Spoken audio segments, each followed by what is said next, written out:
नमस्कार, MG TV में आपका स्वागत है। मैं हूं रंजीत छाबड़ा। आइए चलते हैं खबरों की ओर। छत्तीसगढ़ सर्व विभागीय संविदा कर्मचारी संघ द्वारा नियमितीकरण व अन्य मांगों को लेकर गांधी मैदान में की जा रही बेमुद्दत हड़ताल को नैतिक समर्थन देने पहुंचे क्षेत्र के प्रख्यात धर्म समाज सेवी पंडित राजेश शर्मा और निगम के पूर्व सभापति राजेंद्र शर्मा ने कहा कि राज्य के 45,000 कर्मियों की हड़ताल से सामान्य व्यवस्थाओं का संचालन ठप प्राय हो गया है। इन स्थितियों में भूपेश सरकार को अपना किया वादा पूरा कर हालात सामान्य करने चाहिए। छत्तीसगढ़ सर्व विभागीय संविदा कर्मचारी महासंघ ने जहां नियमितीकरण की मांग पूरी न होने पर आंदोलन और तेज करने का संकल्प व्यक्त किया, वहीं बेमुद्दत हड़ताल को समर्थन देने पहुंचे धर्म समाज सेवी पंडित राजेश शर्मा ने कहा कि वादा न निभाने वाली राज्य सरकार को सत्ता में बने रहने का नैतिक अधिकार नहीं है। सुबेसा कानन कुंडल कुंजित केसा शंकर सुमन केसरी नंदन गुनी अति चातुर राम का सुन बेको रूप धरि सियहि दिखावा विकट रूप धरि लंका जरावा भीम रूप धरि असुर जी के काज सवारे लाए सजीवन लखन जी दही समभाई सास बदन तुम रोजस गावे हस कही पति कंठ लगावे सनकादिक ब्रह्मनाई दुर्गम काज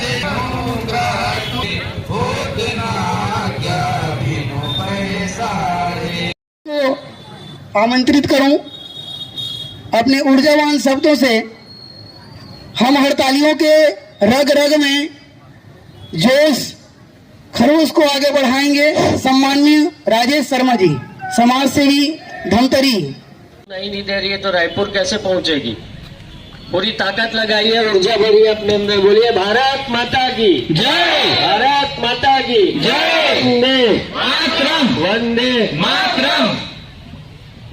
सर्व विभागीय संविदा कर्मचारी महासंघ के आज गांधी मैदान में इस धरना प्रदर्शन आंदोलन में नगर निगम के पूर्व सभापति मेरे बड़े भाई आदरणीय राजेंद्र शर्मा जी, जिला के संयोजक डॉक्टर ओम प्रकाश मत्स्यपाल जी, जिला अध्यक्ष रोहित पांडे जी, उपाध्यक्ष डॉक्टर प्रीति चांडक जी, पूर्व जिला के अध्यक्ष उत्तम साहू जी, महिला प्रमुख चंदा पवार जी, कुरुद ब्लॉक से अध्यक्ष डॉक्टर केपी पाल जी, गौरव बंगानी जी, रवि वर्मा जी, रूपम चंद्राकर जी, डॉक्टर दुर्गा प्रसाद कौशिक जी, आप सभी को मैं गांधी स्थल के इस धरना मंच से प्रणाम और वंदन अर्पित करता हूं।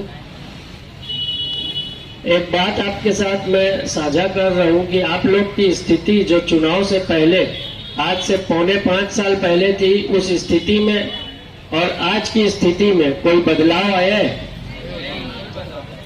तो मेरे को एक बात बताइए कि जो जन घोषणा पत्र में आम जनमानस के पटल पर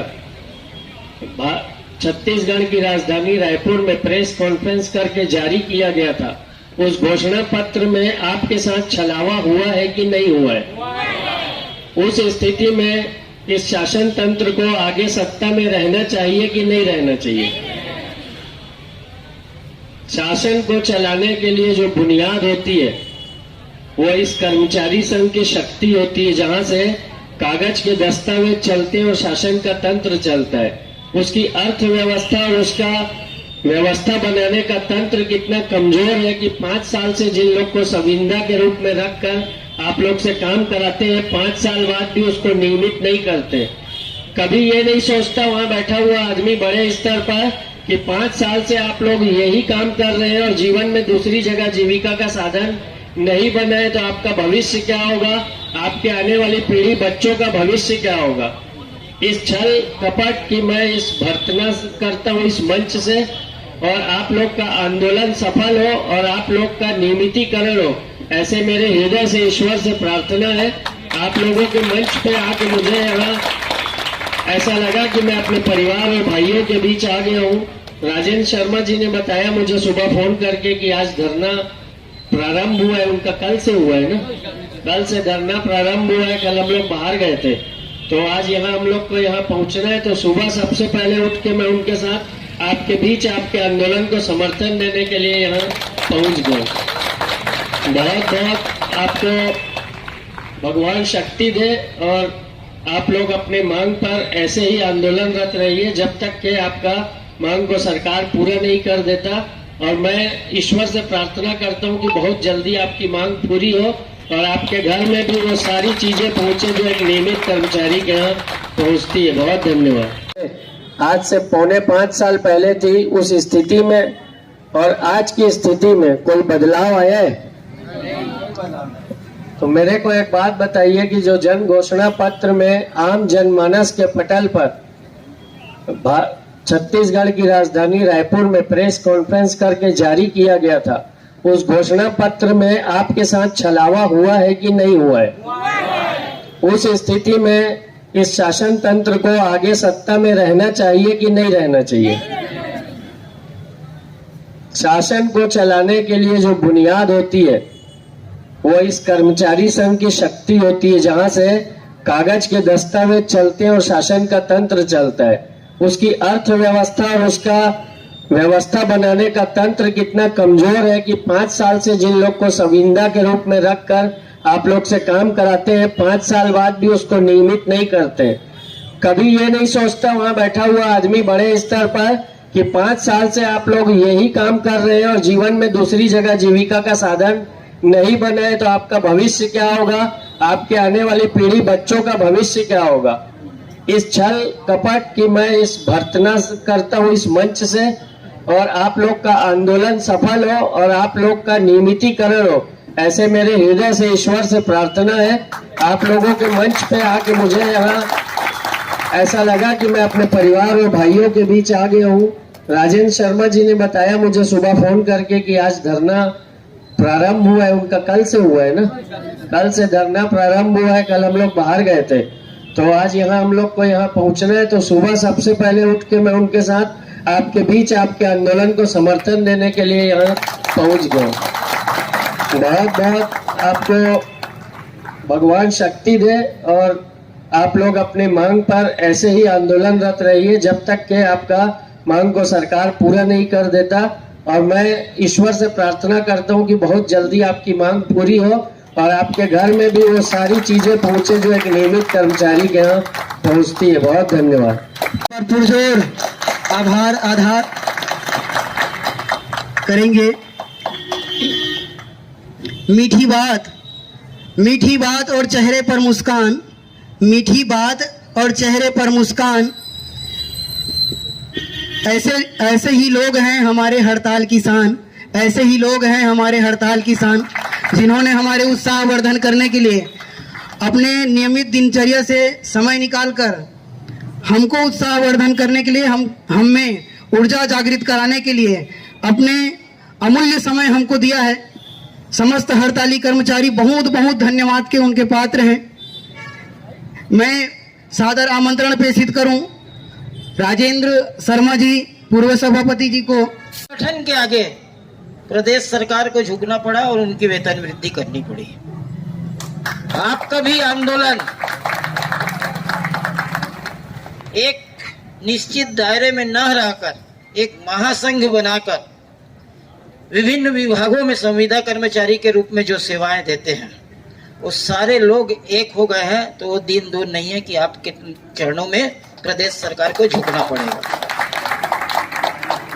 दुख बिसरावे अंधकार रघुवरपुर जाई, जहाँ जन्म हरि भक्त कहाई, और देवता चिंतन धरही, हनुमत से ही सर्व सुख करही, संकट कटे मिटे सब मान गोसाई, कृपा करहु गुरुदेव की नाई, जो सद्भार पाठ कर कोई, छूटई बंदी मासु। पूरे छत्तीसगढ़ के सर्व विभागीय संविदा कर्मचारी संघ का पिछले चुनाव से पहले जो सरकार जन घोषणा पत्र सार्वजनिक रूप से जनमानस के पटल पर प्रेस कॉन्फ्रेंस से जारी करती है, उसमें ये कहती है कि चुनाव के बाद में इनको नियमित किया जाएगा और एक नियमित कर्मचारी का जो वेतन होता है वो दिया जाएगा,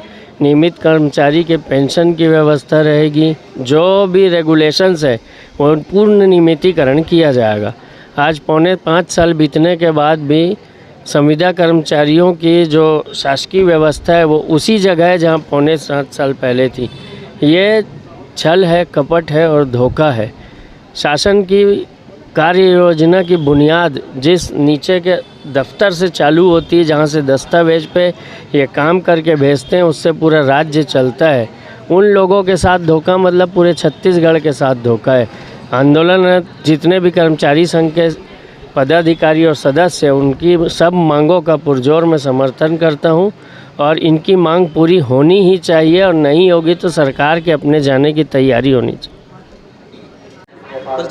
हाँ, डेमोक्रेटिक सिस्टम में अगर नेता धोखा दे, पॉलिटिकल पार्टी धोखा दे, तो आपके पास प्रजातांत्रिक आंदोलन ही विकल्प है या हाई कोर्ट में जाके भी न्याय मांगना चाहिए? जी जी, मेरा नाम डॉक्टर ओम प्रकाश मत्स्यपाल है, आयुष चिकित्सा अधिकारी सिविल अस्पताल कुरूज से। मैं छत्तीसगढ़ सर्वविभागीय संविदा कर्मचारी महासंघ का जिला संयोजक हूँ। अगर सरकार हमारी मांगें पूरी नहीं करती तो प्रथम दृष्टया हम उनसे निवेदन करते हैं। हम पिछले 4.5 सालों में लगातार बार उनके आवेदन निवेदन मीटिंग के माध्यम से अनेक साधनों से उनके बात रखी है। अभी तक उनकी ओर से कोई सकारात्मक पहल न होने की स्थिति में हम आज आंदोलन में आ जाए हैं। अगर यह आंदोलन जिला स्तर पे है, अगर यह आंदोलन में सकारात्मक पहल नहीं करती सरकार, तो आने वाले समय में हम राज्य स्तर पे इसको लेके जाएंगे और यह हड़ताल अनिश्चितकाल तक चलता रहेगा। 7 तारीख के बाद क्या करेंगे? हाँ, 7 तारीख के बाद राज्य स्तर पर हमारी हड़ताल है, जिसकी 2 दिन की तैयारी के लिए हम एक अल्पविराम रखे हैं। 10 तारीख से राज्य स्तर पर राजधानी रायपुर में हम इसका आगे ले चलेंगे। हाँ, हमारा केवल एक सूत्री मांग है, नियमितीकरण। नियमितीकरण, समान वेतन, समान काम, केवल नियमितीकरण मांगते हैं, उसी में सब आ जाता है। हाँ जी जी, हाँ। फिजियोथेरेपिस्ट जिला अस्पताल धमतरी से हम यहाँ सब एकत्र हुए हैं हमारी नियमितीकरण को लेके।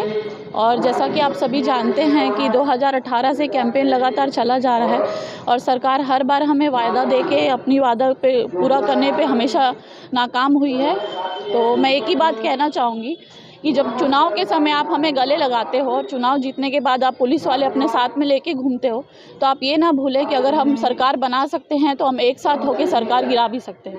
और ये कैंपेन अभी धमतरी में तो 7 तारीख तक चलेगा और इसके आगे हम फिर राज्य स्तरीय में इसको कंटिन्यू करने का कोशिश करेंगे और इस बार हमारा भरपूर कोशिश रहेगी, हम अपनी मांगे पूरी करवा के ही रहेंगे।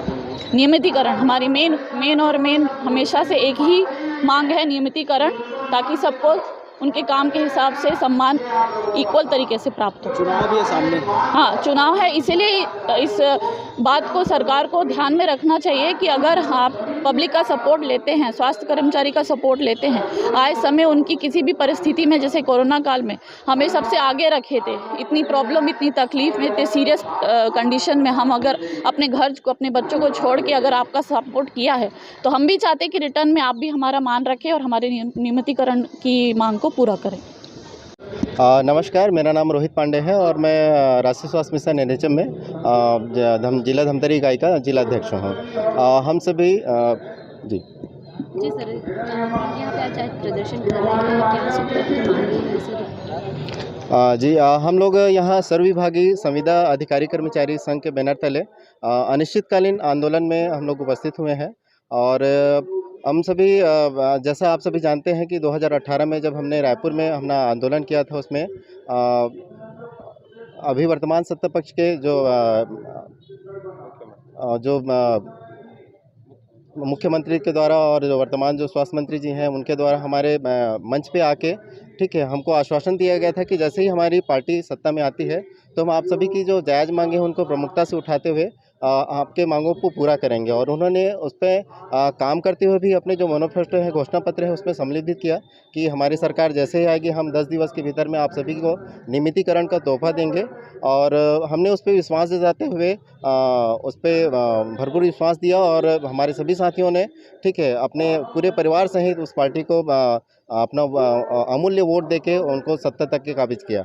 परंतु उसके बाद हमने 2019 में माननीय मुख्यमंत्री जी को इस आभार के लिए मंच पे पुनः आमंत्रित किया, तो उनके द्वारा घोषणा की गई कि इस वर्ष मैंने किसानों के हित में काम किया है, तो निश्चित रूप से आने वाले समय में हम आपके लिए आपको नियमितीकरण का तोहफा देंगे। परंतु ये शासनकाल चलते चलते 4.5 साल हो गया, अब ये कुछ ही दिन शेष है। अब तक के हमारे लिए उनके द्वारा कोई घोषणा की गई नहीं है और हमने अपनी मांगों को लेके अलग अलग तरीके से कभी 1 दिन 2 दिन का अनिश्चितकालीन हड़ताल ऐसा करके और उनके साथ बैठक के माध्यम से, पत्राचार के माध्यम से ठीक है, और नियमितीकरण रैली भी निकाली थी। उन माध्यमों से अपनी बातों को शासन प्रशासन तक के रखने का प्रयास किया, परंतु इस दिशा में अभी तक के कोई ठोस कार्रवाई नहीं की गई है। हम 2018 में भी अनियमित थे, संविदा में ही थे और अभी भी उसी दस में जी रहे हैं। हमारे बहुत सारे साथी जो हर साल जिनकी इंक्रीमेंट होती है उसमें उनको दिक्कतें होती हैं। बहुत सारे साथियों विभाग में जो हमारे काम कर रहे हैं उनका जो वेतन वृद्धि होनी चाहिए 4-5 साल 5-5 साल हो गया है। महंगाई भी बढ़ रही है, लेकिन उनका ना वेतन वृद्धि हुई है, ना उनको नियमितीकरण किया जा रहा है, ना ही उनको जो और बहुत सारी सुविधाएं मिलनी चाहिए मेडिकल से रिलेटेड, छुट्टी से रिलेटेड ठीक है, वो सब सुविधाएं से हम वंचित हैं। इसलिए हमारा इस आंदोलन में एक ही माध्यम, एक ही मांग है। हम सभी को माननीय हमारे संवेदनशील सरकार मुख्यमंत्री जी जो उन्होंने अपने घोषणा पत्र में हमें नियमितीकरण देने का वादा किया है, उस वादा को पूरा करें और हम आश्वस्त भी हैं ठीक है कि आने वाले समय में वो हमें हमारी मांगों को पूरा करते हुए हमें नियमितीकरण का हाँ, सामने चुनाव भी है। अगर वो हमारी मांगों को नहीं पूरा करते हैं तो जनता में बहुत ताकत होती है ठीक है। हम भी मतदान करेंगे और अपने विवेक अनुसार हम हमारे जितने भी 45,000 जो कर्मचारी हैं, हर एक कर्मचारी कम से कम 3 वोट तो अपेक्षित कर ही सकता है ठीक है। तो इस हिसाब से हम अभी तो उसके प्रति हम आश्वस्त। अभी लेते हैं एक छोटा सा ब्रेक। आप देखते रहिए MG TV, क्योंकि खबरों का सिलसिला यहाँ थमता नहीं।